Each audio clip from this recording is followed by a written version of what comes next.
Train Sim World 4 is in dire need of a route based in Australia.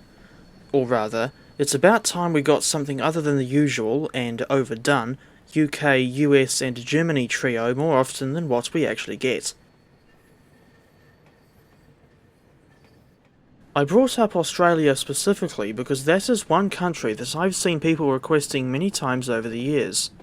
Yet we still don't have any proper Aussie content in either Train Simulator Classic or the confusingly named Train Sim World.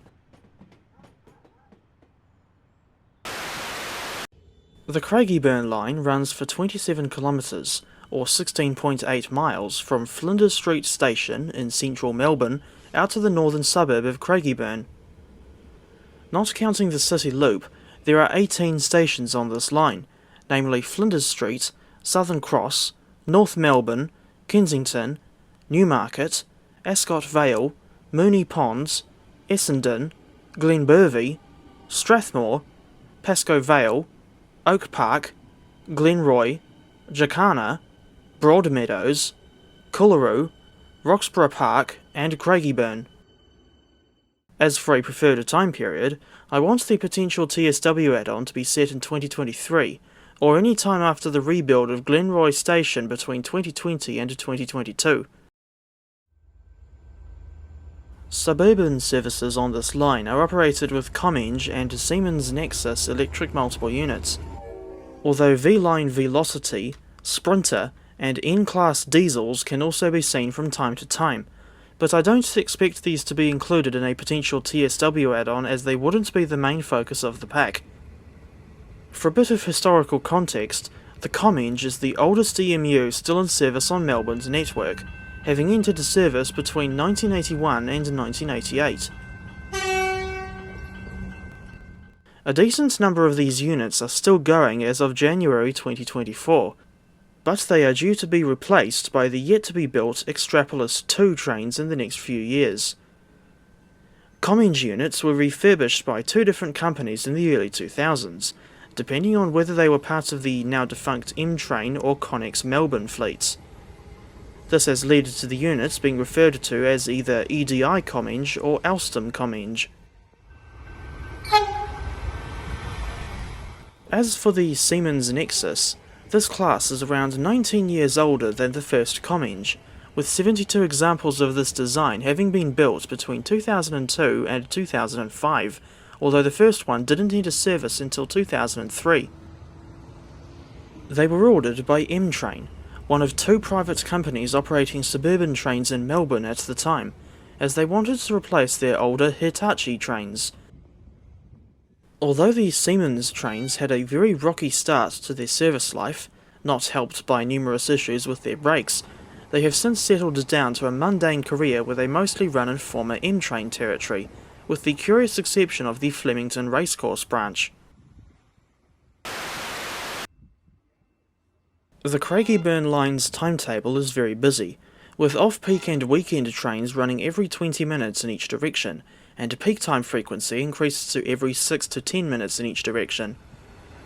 Some morning peak services start or terminate early at Broadmeadows, which, up until 2007, was the northern terminus for electric trains on this line. The vast majority of services stop at all stations, but one bizarre exception is the 8:08 AM service from Flinders Street to Craigieburn. This one initially calls at Southern Cross and North Melbourne before running non-stop to Essendon. Then it stops at all stations between Essendon and Craigieburn. I also needed to bring up the underground City Loop in central Melbourne, which opened in 1982 and has 3 underground stations: Flagstaff, Melbourne Central and Parliament. In the morning, Craigieburn trains come down from North Melbourne and run clockwise around the loop, but in the afternoon that practice is reversed, and the trains then run anti-clockwise round the loop. The City Loop would absolutely need to be included in TSW as well as the route up to Craigieburn itself, as it forms a crucial part of the line's operations. The Flemington Racecourse branch should also be included as well, as it would make the route a little less linear. The short spur to the racecourse branches off the Craigieburn line at Newmarket, running for an additional 3.5 kilometres to the racecourse, with a single intermediate stop called Showgrounds. Services to Flemington only run for special events. Another very important thing is the sound of the trains, and there should be no margin for error where accuracy is concerned. The Siemens Nexas uses 3-phase AC traction motors that make a distinctive and high-pitched sound, while the Comeng motors are reminiscent of older British EMUs like the Class 318.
I think this would be a good candidate for an Australian route in TSW4.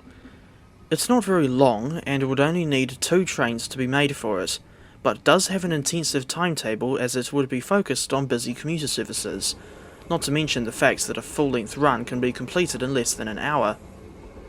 Commuter trains are not everyone's cup of tea, but I still find them more interesting than, for example, those tedious freight runs over Sandpatch Grade or Cajon Pass. EMUs are shorter and much easier to handle than those great fucking big freight trains. Even so, and as pessimistic as this may sound, I honestly doubt we'll ever get the Craigieburn Line in TSW, let alone any Australian route. And I would be very angry if DTG, or a third-party developer, only bothered to include 1 train with this route, despite that being an annoyingly common trend with TSW routes these days. And I dare say they'd probably rub salt in the wound by only including 1 Comeng variant instead of both Alstom and EDI refurbishments.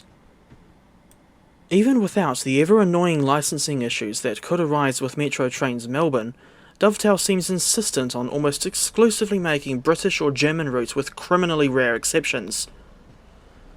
We hardly ever get any US routes these days, and the notorious Rivet Games unfortunately have a monopoly on Swiss routes. Anyone would think that Dovetail doesn't listen to what the players actually want, and when they inevitably announce Train Sim World 5, whenever that may be, that will most likely be when I draw the line and stop supporting these lazy and greedy developers.